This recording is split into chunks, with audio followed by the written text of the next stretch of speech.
Yes digital exclusive లో మనం చూస్తున్నాం. నిన్న ఢిల్లీలోని ఎర్రకోట మెట్రో స్టేషన్ దగ్గర ఏ విధంగా అయితే పేలుడు సంభవించిందో, ఇక ఆ పేలుడులో అనేక మంది ప్రాణాలు కోల్పోయారు, పలువురికి గాయాలైన సంఘటన మనందరికీ తెలిసిన విషయమే. అయితే దీనికి సంబంధించి ఇప్పుడు పోలీసుల ఎంక్వైరీ అనేది కొనసాగుతుంది.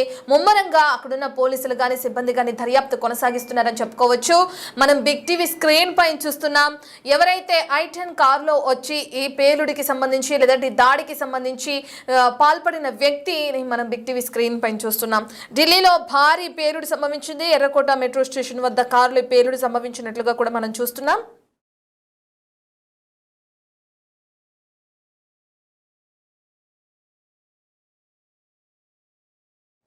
ఇక ఈ పేలుడులో మొత్తం 13 మంది మృతి చెందినట్లు, పలువురికి తీవ్ర గాయాలైనట్లు, వారిని ప్రస్తుతం హాస్పిటల్కి తరలించి చికిత్స అందిస్తున్నట్లుగా కూడా మనకు తెలుస్తుంది. అయితే ఈ పేలుడుకి సంబంధించి రెస్క్యూ బృందాలు కానీ లేదంటే అక్కడున్న సిబ్బంది కానీ ఢిల్లీ పోలీస్ యంత్రాంగం కానీ సంఘటనా స్థలానికి చేరుకునే సహాయక చర్యలు చేపట్టి ఇక ఈ పేలుడికి సంబంధించిన కేసు నమోదు చేసుకుని క్షుణ్ణంగా దర్యాప్తు కొనసాగిస్తున్న తీరును కూడా మనం చూస్తున్నాం. 13 మంది మృతి చెందారు. పెద్ద సంఖ్యలో క్షతగాత్రులు ఆసుపత్రిలో చికిత్స పొందుతున్నారు. ఎర్రకోట సమీపంలోని దేశ రాజధాని ఢిల్లీలో బాంబు పేలుడు ఒక్కసారిగా కలకలం సృష్టించింది.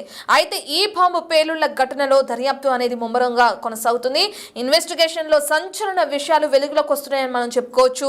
ప్రధానంగా ఆత్మాహుతి దాడికి పాల్పడేందుకు కూడా కుట్ర పన్నారు ఎవరైతే స్క్రీన్ పైన కనిపిస్తున్న వ్యక్తి. అండ్ అక్కడ మనం చూస్తున్నాం ఆ కార్ ఏవైతే కారులో వీళ్ళు భారీ ఎత్తున మందుగుండు సామాగ్రిని తీసుకొస్తున్న విజువల్స్ కి సంబంధించిన కార్లను కూడా మనం బిగ్ టీవీ స్క్రీన్ పైన చూస్తున్నాం. ఇన్వెస్టిగేషన్ లో ఏజెన్సీలు అనుమానం కూడా వ్యక్తం చేయడం చూస్తున్నాం. ఫరీదాబాద్లోనే టెర్రర్ అటాక్కి సంబంధం ఉన్నట్లు, ఇక ఫరీదాబాద్లో బాంబు పేలుళ్లకు పాల్పడిన ఉగ్రముఖ కూడా తలదాచుకున్నట్లు, దానికి సంబంధించిన డీటెయిల్స్ అన్నీ కూడా మనకి ఇప్పుడు ఇన్వెస్టిగేషన్లో భాగంగా తెరపైకి వస్తున్నాయి. దాడి అనంతరం అక్కడున్న ప్రజలందరూ కూడా భయాందోళనకు గురయ్యి పోలీసులకి సమాచారం అందించారు అన్న తీరు కూడా మనకు తెలిసిందే. నిన్న ఒక్కసారిగా పేలుళ్ల దాటికి ఆ ప్రాంతం అంతా ఉలిక్కి పడిందని చెప్పుకోవచ్చు. అసలు ఏం జరుగుతుందో తెలియదు, ఎక్కడ పేలుడు జరుగుతున్నాయో తెలియదు, ఎక్కడి నుంచి మంటలు చెలరేగుతున్నాయో తెలియదు. ఒక్కసారిగా పేలుళ్ళు జరిగిన క్రమంలో వాళ్ళందరూ ఏం జరిగిందో తేరుకునే లోపే అనేక మంది ప్రాణాలు కోల్పోయారు, పలువురు తీవ్రంగా గాయపడ్డారు. అసలు ఏం జరిగిందని తెలుసుకునే లోపు ఇదంతా జరిగిపోయింది. ఈ దాడిలో భారీగా మందుగుండు సామాగ్రిని ఉపయోగించినట్లు కూడా దర్యాప్తులో భాగంగా అటు ఇన్వెస్టిగేషన్ లో సంచలన విషయాలు వెలుగు చూస్తున్నాయని చెప్పుకోవచ్చు. నిందితులు డాక్టర్ ఉమర్ కోసం కూడా గాలిస్తూనే ఉన్నారు. అయితే ఏ పేలుళ్ళు ఏదైతే సంభవించాయో వాటిలో ఉమర్ పాత్ర ఎక్కువగా ఉన్నట్లు తెలుస్తుంది. అతని కోసం గాలింపు చర్యలు చేపట్టినట్లుగా కూడా మనకి సమాచారం అందుతుంది. కారులో ఇప్పటికే కొన్ని మృతదేహాలను స్వాధీనం చేసుకున్నారు. అయితే కారులో ఉన్న మృతదేహానికి పోస్ట్ మార్టం నిర్వహించారు. కారులోనే ప్రాణాలు కోల్పోయిన వ్యక్తి ఉమరా లేదంటే అతను కాదా వేరే వ్యక్తి ఎవరైనా ఉన్నారా, ఒకవేళ ఉమరే కారులో ఉండి ఏదో ఆత్మాహుతికి దాడికి పాల్పడ్డా అనే కోణంలో కూడా దర్యాప్తు అనేది కొనసాగుతుంది. కారులో దొరికిన మృతదేహానికి పోస్ట్ మార్టం నిర్వహించారు. దాని రిపోర్ట్స్ వచ్చిన తర్వాత అసలు అది నిజంగా ఉమరేనా లేదా వేరే వ్యక్తులు దీనికి పాల్పడ్డారా అనే డీటెయిల్స్ కూడా తెలిసే అవకాశం కనిపిస్తుంది. ఇక ఓవరాల్ గా మనం చూసుకుంటే ఢిల్లీలో ఎర్రకోట దగ్గర జరిగిన ఈ పేలుళ్ళు కానీ ఈ దాడి ఏదైతే జరిగిందో ఈ దాడి అంతటికి ప్రధాన సూత్రధారి ఉమర్ గా తేల్చారు అక్కడున్న అధికారులు. నిందితుల కోసం గాలింపు చర్యలు కూడా ముమ్మరంగా కొనసాగుతున్నాయి అన్నట్లు కూడా మనకి అర్థమవుతుంది. అయితే ఏదైతే కారులో మనకి పేలుడు సంభవించిందో ఆ కారులో డిటోనేటర్ను ఏర్పాటు చేసుకున్నట్లుగా కూడా తెలుస్తుంది. ఉమర్ పేలుళ్లలో అమ్మోనియం నైట్రేట్ ఎక్కువగా వాడినట్లుగా కూడా దర్యాప్తు బృందం అక్కడ ఏదైతే విచారణలో భాగంగా తెరపైకి తీసుకొస్తున్న విషయంగా మనం చూస్తున్నాం. బ్లాస్టింగ్ కి గురైన కారు నుంచి కూడా మరిన్ని ఆధారాలు సేకరిస్తున్నారు. అయితే బ్లాస్టింగ్ కి పాల్పడింది I-10 కారుగా సంబంధిత CCTV ఫుటేజ్ ఆధారంగా కూడా మనం గుర్తించడం జరిగింది. ఇక దానికి సంబంధించి అక్కడ చుట్టుపక్కల రికార్డ్ అయిన CCTV ఫుటేజ్ అనుకోవచ్చు, లేదంటే కారులో ఏదైతే పేలుడికి సంబంధించిన కారు ఉందో ఆ కారులోని కొన్ని నమూనాలని సేకరించి దాని ద్వారా కూడా దర్యాప్తు అనేది కొనసాగిస్తున్నారు. ఇప్పటికే ఆ కారులో భారీగా మందుగుండు సామాగ్రి ఉన్నట్లుగా కూడా పోలీసులు అధికారికంగా తెలియజేయడం కూడా మనకు జరిగింది. ఇక బ్లాస్టింగ్ కి గురైన కారు నుంచి మరిన్ని ఆధారాలు సేకరించిన తర్వాత విచారణలో భాగంగా ఎటువంటివి ఉపయోగించారు అనేవి, ఎటువంటి వెపన్స్ ఉపయోగించారు అనే డీటెయిల్స్ కూడా మనకు తెలిసే అవకాశం కనిపిస్తుంది. పోలీసుల అదుపులో కారుకు సంబంధించిన వ్యక్తి వ్యక్తులు కానీ లేదంటే ఈ బాంబు దాడికి పాల్పడిన వ్యక్తులు కానీ కొంతమందిని ఇప్పటికే ఎంక్వైరీ గురించి పిలిచినట్లుగా కూడా మనకు సమాచారం అందుతుంది. ముగ్గురు కలిసి బాంబు దాడులకు ప్రణాళికలు రూపొందించినట్లుగా కూడా మనకి సమాచారం అందుతుంది. ఒక్క క్షణం కూడా కారు దిక్కుండా కారులోనే ఉండి ఎవరి కోసమో వెయిట్ చేస్తున్న దృశ్యాలను కూడా మనం బిగ్ టీవీ స్క్రీన్ పై చూస్తున్నాం. ఎవరైతే ఈ ఆత్మాహుతికి పాల్పడిన వ్యక్తి ఉన్నారో ఆ వ్యక్తి ఈ మందుగుండు సామాగ్రిని అంతా కారులో పెట్టుకుని తనే ఆత్మాహుతికి పాల్పడాలి అని నిర్ణయించుకున్న తర్వాత కారులోంచి దిక్కుండా కారులోనే ఒక వ్యక్తి కోసం ఎవరైనా వస్తారనో లేదంటే ఒక వ్యక్తి గురించో వెయిట్ చేస్తున్న విజువల్స్ ని కూడా మనం బిగ్ టీవీ స్క్రీన్ పై చూస్తున్నాం. యాక్చువల్ గా ఎర్రకోట సమీపంలోని మెట్రో స్టేషన్ దగ్గర ఎప్పుడు కూడా భారీగా జన సమీకరణ ఉంటుందని చెప్పుకోవచ్చు. ఎందుకంటే అక్కడంతా బాగా రద్దీగా ఉండే ఏరియా అది. సో నిన్న సోమవారం కావడంతో లేదంటే వీకెండ్స్ టైమ్స్ లో ఎక్కువగా రద్దీ ఉండేది. నిన్న సోమవారం కావడంతో ఈ రద్దీ అనేది కాస్త తగ్గిందని చెప్పి కూడా చెప్తున్నారు. సో దీనివల్ల అక్కడ ప్రాణ నష్టం కూడా కొంచెం తక్కువగా ఉందని చెప్పుకోవచ్చు. ఇటువంటి ప్రాంతంలో ఒక్కసారిగా దాడికి పాల్పడిన వ్యక్తులు ఎవరైతే ఉన్నారో వాళ్ళకి సంబంధించిన ఎంక్వైరీని ముమ్మరం చేశారు పోలీస్ అధికారులు. అయితే ఓవరాల్ గా ప్రస్తుతం దర్యాప్తు ఏ విధంగా కొనసాగుతుంది, విచారణ ఎక్కడి వరకు వచ్చింది, కారులో ఏదైతే బ్లాస్టింగ్ కి పాల్పడిన కారు ఉందో అందులోంచి సేకరించిన నమూనాల ప్రకారం దర్యాప్తు కొనసాగడం మనం చూస్తున్నాం. కారులో ఆత్మాహుతి దాడికి పాల్పడిన వ్యక్తి ఉమరా కాదా ఈ విషయానికి సంబంధించి ఇప్పుడు దర్యాప్తు బృందం ముమ్మరంగా దర్యాప్తు అనేది కొనసాగిస్తుంది. దీనికి సంబంధించిన పూర్తి డీటెయిల్స్ అందించడానికి మా ప్రతినిధి ఢిల్లీ నుంచి శివ అందుబాటులో ఉన్నారు. రెడ్ శివ. రైట్, నిన్న సాయంత్రం ఎర్రకోట వద్ద జరిగిన ఈ కారు పేలుడుకు సంబంధించి పరిణామాలు వేగంగా మారుతూ ఉన్నాయి.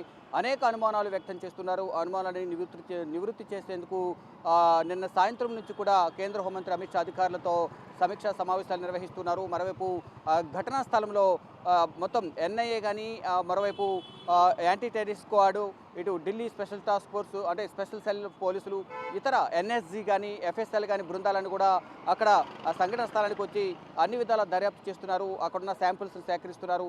ఇటు ఎన్ఎస్జీ నేషనల్ కమాండోస్ కూడా, సెక్యూరిటీ గార్డ్స్ కూడా సంఘటన స్థలానికి చేరుకుని అక్కడ ఏమైనా బాంబ్ డిస్పోజల్స్ సంబంధించి కూడా డిస్మాంటిల్ చేసేందుకు ఏమైనా పేలుడు పదార్థాలు ఇంకేమైనా మిగిలి ఉన్నాయనే కోణంలో అక్కడ వచ్చి దర్యాప్తు చేశారు. అయితే వీటన్నిటిపై కూడా నిన్నంతా కూడా జరిగిన దర్యాప్తుకు సంబంధించి ఈరోజు రివ్యూ సమావేశం కొద్దిసేపటి క్రితమే కేంద్ర హోంశాఖ మంత్రి అమిత్ షా అధ్యక్షతన జరిగింది. మనం చూస్తున్నాం ఈ కర్తవ్య భవన్లోనే కేంద్ర హోంమంత్రి అమిత్ షా అధ్యక్షతన ఈ కీలక సమావేశం కొనసాగుతోంది. ఈ సమావేశానికి హోంశాఖ secretary Govind Mohan, intelligence bureau director, NIA director, అలాగే IB director, NIA director, Delhi police commissioner సహా పలువురు కీలక అధికారులందరూ కూడా ఈ సమావేశంలో పాల్గొనబోతున్నారు. అయితే ఈ బ్లాస్ట్కి సంబంధించి ప్రధానంగా ఎవరు దీని వెనుక ఉన్నారు అనే కోణంలో కూడా దర్యాప్తు ఇప్పటికే కీలక సమాచారాన్ని కూడా ఇంటెలిజెన్స్ బ్యూరో సేకరించినట్టు కూడా తెలుస్తుంది. దానిలో భాగంగానే ఈ రివ్యూ హై లెవెల్ మీటింగ్ అనేది కేంద్ర హోంశాఖ మంత్రి అమిత్ షా అధ్యక్షతన జరుగుతోంది. ఈ సమావేశంలో ఎర్రకోట వద్ద బాంబు పేలుడుపై ప్రధానంగా సమావేశంలో చర్చించనున్నారు. ఇప్పటికే ఢిల్లీ సహా పలు కీలక ప్రాంతాల్లో కేంద్ర ప్రభుత్వం భద్రతను కట్టుదిట్టం చేసింది. ఎయిర్పోర్ట్లన్నిటి కూడా అలర్ట్ చేసింది. అయితే ఈ దీంట్లో ఎవరైతే ఉమర్ మహమ్మద్ అని ఎవరైతే చెప్తూ ఉన్నారో కారులో బాంబు పేలుడుకు సంబంధించి కారును తీసుకొచ్చి ఈ కారు పేలుడుకు సంబంధించి ఏదైతే కీలకంగా వ్యవహరించారో ఉమర్ మహమ్మద్, ఇతను ఫరీదాబాద్కు చెందిన ముజ్మల్ అహ్మద్తో సత్సంబంధాలు కలిగి ఉన్నారనేది ప్రధానంగా కొన్ని ఆరోపణలు ఎదురవుతూ ఉన్నాయి. దానిలో భాగంగా ఈ పుల్వామాలో తన నివాసమైన పుల్వామాలో వారి కుటుంబ సభ్యులను, ఇద్దరు సోదరులను, వారి తల్లిని కూడా పోలీసులు అదుపులోకి తీసుకుని విచారిస్తున్నారు. ఉమర్ మహమ్మద్ ప్రజెంట్ ఎక్కడున్నారు, అసలు నిన్న జరిగిన ఆత్మాహుతి దాడిలో ఉమర్ మహమ్మదే ఉన్నారా, ఇంకెవరైనా ఉన్నారా అనే కోణంలో కూడా ఈ దర్యాప్తు కొనసాగుతుంది. మొదట ఈ కారును మహమ్మద్ సల్మాన్ దగ్గర ఈ కారు ఉంది. ఆ కారును తారిక్కు సల్మాన్ దాన్ని విక్రయించారు. ఆ కారును తారిక్ కూడా వేరే వారికి విక్రయించారనేది కూడా తెలుస్తుంది. ఇక్కడ తారిక్ను కూడా అదుపులో తీసుకున్న తర్వాత అతను కూడా కొంత కీలక సమాచారం ఇచ్చారు. ఆ వాహనం ఉమర్ మహమ్మద్ దగ్గరికి ఎలా వెళ్ళింది అనే కోణంలో కూడా దర్యాప్తు కొనసాగిన నేపథ్యంలో ఏ విధంగా వాహనం వెళ్ళింది, ఎక్కడి నుంచి కొనుగోలు చేశారనేది కూడా తెలియాల్సింది. అయితే ఈ వాహనం I-20 వాహనం అనేది హెచ్ఆర్ రిజిస్ట్రేషన్తో అంటే హర్యానాలోని గుర్గాంలో ఈ వాహనం రిజిస్ట్రేషన్ జరిగింది. HR 26-2C 7674 వాహనం రిజిస్ట్రేషన్ అనేది ముగ్గురు పేర్ల మీద దీన్ని ట్రాన్స్ఫర్ అయింది. ఫేక్ డాక్యుమెంట్స్ ఇచ్చి దీన్ని రిజిస్ట్రేషన్ చేసుకున్నారనేది కూడా కొంత సమాచారం అయితే అందుతోంది. అయితే ఉమర్ మహమ్మద్ కీలకంగా దీంట్లో ఉన్నారు ఈ బాంబ్ బ్లాస్ట్కి సంబంధించి అనేది కూడా చెప్తున్నారు. అయితే ఉమర్ మహమ్మద్ నిన్న ఢిల్లీకి వచ్చిన తర్వాత 3 గంటల పాటు సుదీర్ఘంగా అక్కడే పార్కింగ్లోనే వెయిట్ చేసి కొన్ని సంకేతాల కోసం ఎవరో ఇన్స్ట్రక్షన్స్ ఇస్తున్నారనే అనుమానంతో పోలీసులు అయితే చెప్తున్నారు. దానిలో భాగంగా అక్కడ 3 గంటల పాటు వెయిట్ చేశారు. 3 గంటల 19 నిమిషాలకు పార్కింగ్లోకి వెళ్ళారు. వచ్చారు, 6:48 బయటకు వచ్చారు. వితిన్ 4 మినిట్స్లోనే ఈ బ్లాస్ట్ జరిగిందనేది కూడా ప్రధానంగా ఐబీ అధికారులు, ఇంటెలిజెన్స్ బ్యూరో అధికారులు గుర్తించారు. అంటే రన్నింగ్ సిగ్నల్ ఉండగానే వద్దకు రాగానే ఈ బ్లాస్ట్ జరిగింది. అతనితో పాటు మరో ఇద్దరు కూడా ఉన్నారు అనేది కూడా కొంత ప్రచారం జరుగుతోంది. అది వాస్తవం కాదనేది కూడా ఇప్పుడు ఇంటెలిజెన్స్ బ్యూరో కానీ నిఘా వర్గాల సమాచారం మేరకు దాని గురించి ప్రధానంగా ఒక సమాచారం అయితే తెలిసే అవకాశం అయితే ప్రధానంగా కనిపిస్తోంది. అంటే ఈ పార్కింగ్ అనేది రెడ్ ఫోర్ట్కి కొంచెం వెనుక వైపు ఉంటుంది. అక్కడ పార్కింగ్ స్లిప్ కూడా వారు పోలీసులు స్వాధీనం చేసుకున్నారు. వాహనాలు ఎన్ని వాహనాలు వెళ్ళాయి, ఈ వాహనంతో పాటు ఇంకెవరెవరు వచ్చారు ఏంటి అక్కడ సీసీ ఫుటేజ్ కూడా పోలీసులు సేకరించారు, దాన్ని స్వాధీనం చేసుకున్నారు. దాని ఆధారంగా కూడా దర్యాప్తు కొనసాగుతోంది. 3:19 లోపలికి వెళ్ళడం, 6:48 బయటికి రావడం, వితిన్ 4 మినిట్స్లో బాంబ్ బ్లాస్ట్ జరగడం. ఆ మధ్యలో ఏం జరిగింది, 3 గంటల సేపు ఉమర్ మహమ్మద్ ఏం చేశారు, అతని కాల్ డేటాకి సంబంధించి కూడా అతని ఫోన్ నెంబర్లు ఏమైనా యూజ్ చేశాడా లేదా అనే కోణంలో కూడా కుటుంబ సభ్యుల నుంచి వారు ఆల్రెడీ మాట్లాడి ఉంటారు కాబట్టి వారి దగ్గర నుంచి కూడా వారి ఇద్దరు సోదరులు, వారి తల్లిని కూడా జమ్మూ కాశ్మీర్ పోలీసులు పుల్వామాలో అదుపులోకి తీసుకున్నారు. వారి నుంచి కూడా కీలక సమాచారం అయితే రాబడుతున్నారు. మరోవైపు మొదట జమ్మూ కాశ్మీర్లో ఆదిల్ మహమ్మద్ అనే ఒక అతన్ని, ఆదిల్ ఖాతర్ మహమ్మద్ అనే అతన్ని అరెస్ట్ చేశారు. అతను ఇచ్చిన సమాచారం మేరకు ఇటు ఫరీదాబాద్లో, హర్యానాలోని ఫరీదాబాద్లో ఒక మెడికల్ కాలేజీలో పనిచేస్తున్న ముజ్ముల్ అహ్మద్ను అరెస్ట్ చేశారు. అతను ఇచ్చిన సమాచారం మేరకు ఇతను ఉమర్ మహమ్మద్ పరారీలో ఉన్న నేపథ్యంలో అతని కోసం వేట కొనసాగించిన నేపథ్యంలోనే అతను ముందుగా నిర్ణయించుకున్న ప్లాన్ ప్రకారం తనకు పైన ఉన్న అధికారులు కానీ వారిపై ఉన్న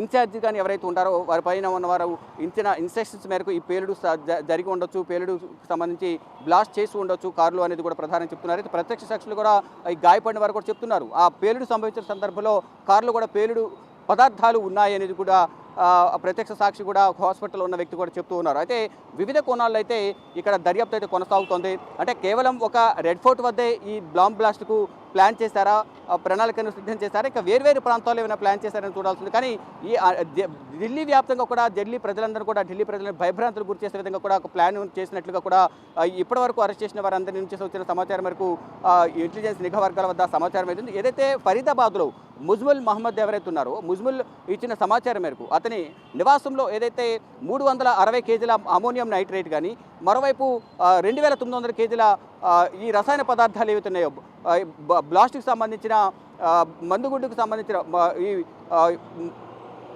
బాంబులు తయారు చేయడానికి కావాల్సిన పదార్థాలు ఏవైతే ముడిసరికి దానికి సంబంధించి కానీ మరికొన్ని కీలక ఆయుధాలు కూడా స్వాధీనం చేస్తున్నారు. భారీ మొత్తంలో ఈ అమోనియం నైట్రేట్ కూడా దేశవ్యాప్తంగా ఇటు ఢిల్లీలోని పలు ప్రాంతాల్లో వారు భద్రపరిచినట్లుగా వారు ఒక ప్లాన్ ప్రకారం వారు దీన్ని ఇంప్లిమెంట్ చేస్తున్నారు. దానిలో భాగంగానే మొత్తం ఇటు ఢిల్లీ, మరోవైపు ఇటు హైదరాబాద్, ఇటు గుజరాత్ ఏటీఎస్ పోలీసులు అరెస్ట్ చేసిన వారిలో ఒక హైదరాబాద్ వ్యక్తి కూడా ఉన్నారు. అతను కూడా ఈ ఉగ్ర దాడులకు ప్లాన్ చేశారు. అంటే హైదరాబాద్లో ఉన్న వ్యక్తి ప్రధానంగా ఈ రాజేంద్ర నగర్లో డాక్టర్ సయ్యద్ మొయినుద్దీన్ కూడా అరెస్ట్ చేశారు యాంటీ టెర్రరిస్ట్ స్క్వాడ్ సంబంధించిన పోలీసులు. అతను వైద్యుడు అయితే అతను ఈ దేవాలయాలు వాటర్ ట్యాంక్లో ఈ రెసిన్ అనే విష పదార్థాన్ని తయారు చేస్తున్నారు. ఇది సైనైడ్ కన్నా అత్యంత భయంకరమైనది విష పదార్థం అనేది కూడా చెప్తున్నారు. వాటర్ ట్యాంక్స్ కానీ ఇతర కొన్ని ప్రాంతాల్లో వీటిని కలపడం ద్వారా అది సేవించిన వారందరూ కూడా చనిపోయే అవకాశం ఉంటుంది. కాబట్టి ఆ రకంగా విష పదార్థానికి సంబంధించి కూడా వారు ప్లాన్ చేశారు. దానికి సంబంధించి కూడా ఈ నిఘా వర్గాలు వారి ప్లాన్ను గుట్టురట్టు చేశాయి. ఇలా అనేక ప్రాంతాల్లో ఈ బ్లాస్ట్లకు సంబంధించి కూడా ఒక ప్రణాళికను సిద్ధం చేసిన నేపథ్యంలో ఈ బ్లాస్ట్లన్నీ కూడా ఒక ప్రణాళిక ప్రకారం వ్యూహాత్మకంగా వ్యవహరించే విధంగా కూడా పైనుంచి వచ్చే ఆదేశాల మేరకు వీరంతా కూడా ప్లాన్ చేస్తున్నట్టు తెలుస్తుంది. కొంతమందికి డాక్టర్స్కి అయితే వారు ఆ ప్లాన్కి సంబంధించి ముందుగా చెప్పకుండా ఆ ప్రాంతాలకు వెళ్ళి వెయిట్ చేయడం, అక్కడ వచ్చిన ఇన్స్ట్రక్షన్స్ బట్టి సూచనలు బట్టి వారు అక్కడ ఇంప్లిమెంట్ చేస్తారనేది కూడా కొంత నిఘా వర్గాల వద్ద కూడా సమాచారం ఉంది. ఈ నేపథ్యంలోనే ఈ యాంటీ టెర్రరిస్ట్ స్క్వాడ్కి సంబంధించిన పోలీసులు గుజరాత్ వాళ్ళు 3 ఉగ్రవాదులు ఏదైతే అరెస్ట్ చేస్తే వారిపై సంవత్సరం నుంచి నిఘా ఉంచి వారందరినీ 3 కూడా అదుపులోకి తీసుకున్నారు. దానితో పాటు ఇటు ఇతర రాష్ట్రాల్లో పాగా వేసిన ఉగ్రవాదులు, సానుభూతిపరులు, మద్దతుదారులు ఎవరైతే ఉన్నారో వారందరినీ కూడా ఒక్కరిని అదుపులోకి తీసుకోవడం ద్వారా ఈ ఉగ్రదాడులు జరగకుండా ఉండే విధంగా కూడా అరికట్టాలనేది కూడా భారత ప్రభుత్వం భావిస్తోంది. దానిలో భాగంగానే ఎక్కడికక్కడ ఉగ్రవాదులను, ఇటు టెర్రరిస్టులతో సంబంధాలు ఉన్న సానుభూతి పరులను, మద్దతుదారులందరినీ కూడా అరికట్టాలి. ఎవరికి కూడా సహకారం అందించకుండా ఉండే విధంగా కూడా ఒక ప్రణాళికను సిద్ధం చేయాలి. వారందరూ కూడా అదుపులు తీసుకోవడం ద్వారా, వారిని శిక్షించడం ద్వారా, వారిని ప్రశ్నించడం ద్వారా మిగతా ఎక్కడ ప్లాన్ చేశారనేది కూడా తెలిసే అవకాశం ఉంటుంది. కాబట్టి అటువంటి వారందరూ కూడా అదుపులో తీసుకోవాలంటూ కూడా దేశవ్యాప్తంగా కేంద్ర ప్రభుత్వం ఆదేశాలు జారీ చేసింది. నిఘా వర్గాలకు, ఇటు రాష్ట్ర ప్రభుత్వాలు కూడా నేను బ్లాస్ట్ జరిగిన తర్వాత హోంశాఖ వర్గాలకు కూడా కొన్ని సూచనలు చేసింది. ఈ నేపథ్యంలో దేశవ్యాప్తంగా ఎయిర్పోర్ట్లలో, షాపింగ్ మాల్స్లో, సినిమా థియేటర్లు అన్ని చోట్ల కూడా ఈ భద్రతను అలర్ట్ చేశారు. మరోవైపు హైదరాబాద్లో రాజేంద్ర నగర్ సంబంధించిన వ్యక్తి కూడా అరెస్ట్ అయిన నేపథ్యంలో అక్కడ ఢిల్లీ అటు హైదరాబాద్ వ్యాప్తంగా కూడా భద్రతను కట్టుదిట్టం చేశారు. ఇటు హోల్ సిటీలోను మరోవైపు ఇతర ప్రాంతాల్లో కూడా భద్రతను కట్టుదిట్టం చేశారు. ఇక ఢిల్లీలో India gate, parliament, Rashtrapati Bhavan, ఇటు చాందీ చౌక్, రెడ్ ఫోర్ట్, ఇతర ప్రాంతాల్లో కూడా ఇటు మరో ముఖ్యంగా ఎయిర్పోర్ట్లలో కూడా తగిన భద్రతను, నిఘా కెమెరాలను, నిఘా వ్యవస్థ అనేది పటిష్టంగా పనిచేయాలంటూ కూడా ఎయిర్పోర్ట్ అథారిటీకి కేంద్ర ప్రభుత్వం ఆదేశాలు జారీ చేసిన ఆ విధంగా వారు కూడా నడుచుకుంటూ ఉన్నారు. కానీ ఈ బ్లాస్ట్కు సంబంధించి ఉమర్ మహమ్మద్ అనే వ్యక్తి ఈ కారులో ఉన్నాడా లేదా అనేది కూడా ప్రధానంగా తెలియాల్సి ఉంది. అతనే ఈ కారు తీసుకొచ్చాడనేది కూడా ప్రధానంగా తెలుస్తుంది. అరే మొదట మహమ్మద్ సల్మాన్ దగ్గర ఈ వాహనం ఉంది, తను తారీఖు విక్రయించారు. అక్కడ నుంచి మళ్ళా ఉమర్ మహమ్మద్ ఈ వాహనాన్ని తీసుకుని వచ్చారు. అంటే అది కమర్షియల్ వెహికల్ కావడం, దాన్ని ట్రావెల్ పర్పస్ తీసుకుని వచ్చారా లేదా కొనుగోలు చేశారా అనేది కూడా తెలియాల్సింది. ఇది హర్యానాలో గుర్గాం రిజిస్ట్రేషన్లో ఈ వాహనం ఉంది. ఈ నేపథ్యంలోనే వివిధ కోణాల్లో దీన్ని దర్యాప్తు కొనసాగిస్తున్నారు. ఉమర్ మహమ్మద్ ఈ ఫరీదాబాద్ ఉగ్రవాదానికి సంబంధించిన మాడ్యూల్తో, ఉగ్రమూకలతో సంబంధాలు ఉన్నాయనే కోణంలో కూడా దర్యాప్తు కొనసాగిస్తున్న నేపథ్యంలో వారి కుటుంబ సభ్యులను పుల్వామా వెళ్ళి అక్కడ జమ్మూ కాశ్మీర్ పోలీసులు అతని తల్లిని, సోదరులను ఇద్దరిని కూడా అదుపులో తీసుకుని విచారిస్తున్నారు. మరోవైపు ఆల్రెడీ ఆదిల్, జమ్మూ కాశ్మీర్లో ఆదిల్ అనే ఎవరైతే ఉన్నారో లష్కరే తోయిబాకి సంబంధించిన పోస్టర్లను అతికించడం ద్వారా అతనిపై అనుమానం వచ్చి అతని ప్రశ్నించిన నేపథ్యంలో అతనిచ్చిన సమాచారం మేరకు ముజ్ముల్ని అరెస్ట్ చేశారు. ఆ ముజ్ముల్ ఇచ్చిన సమాచారం మేరకు మహమ్మద్ కోసం గాలింపు చర్యలు చేపడతారు. ప్రజెంట్ అతను పరారీలో ఉన్నాడు కాబట్టి ఇప్పుడు ఈ వాహనం తీసుకుంది ఉమర్ మహమ్మద్ కాదా అనేది కూడా చూడాల్సింది. అతను మాస్క్ ధరించి ఉన్నాడు.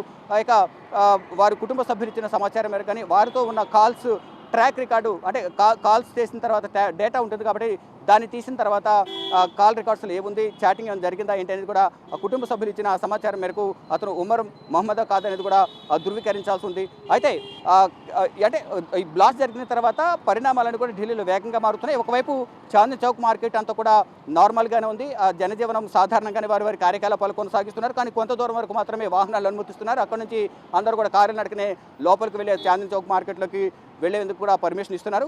ఎక్కడికక్కడ మొత్తం ఆ బ్లాస్ట్ జరిగిన ప్రాంతాన్ని అంతా కూడా పరదాలతో కట్టేశారు. అదంతా క్లీన్ చేసి సాయంత్రానికల్లా దాన్ని క్లీన్ చేసి యథావిధిగా రోడ్లపై రాకపోకలకు అనుమతించే అవకాశం అయితే కనిపిస్తుంది. ఈ లోపల ఇప్పుడు కేంద్ర హోంమంత్రి అమిత్ షా అధ్యక్షతన ఇక్కడ సమావేశం జరుగుతుంది. ఈ కర్తవ్య భవన్లోనే ఈ సమావేశం జరుగుతుంది.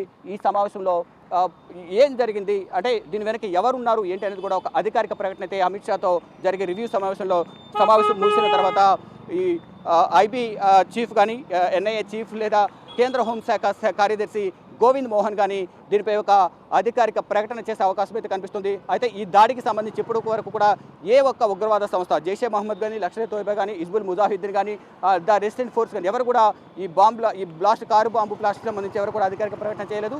అయితే ప్రజెంట్ ఇంకా ఎఫ్ఎస్ఎల్ రిపోర్ట్ అనేది రావాల్సి ఉంది. ఈ రోజు రేపట్లో కూడా ఎఫ్ఎస్ఎల్ రిపోర్ట్ వచ్చే అవకాశం కనిపిస్తుంది. అయితే ఆ కారులో దొరికిన డెడ్ బాడీ ఆధారంగా అది DNA టెస్ట్ చేసిన తర్వాత ఇది ఉమర్ మహమ్మద్ కాదనేది కూడా గుర్తించే అవకాశం కనిపిస్తుంది. ఇక ఈలోపు ఈ రివ్యూ మీటింగ్ 11 గంటలకు కేంద్ర హోంమంత్రి అమిత్ షా అధ్యక్షతన సమావేశం ప్రారంభమైంది కాబట్టి దీంట్లో పలు కీలక విషయాలు వెలుగులోకి వచ్చే అవకాశం అయితే కనిపిస్తోంది.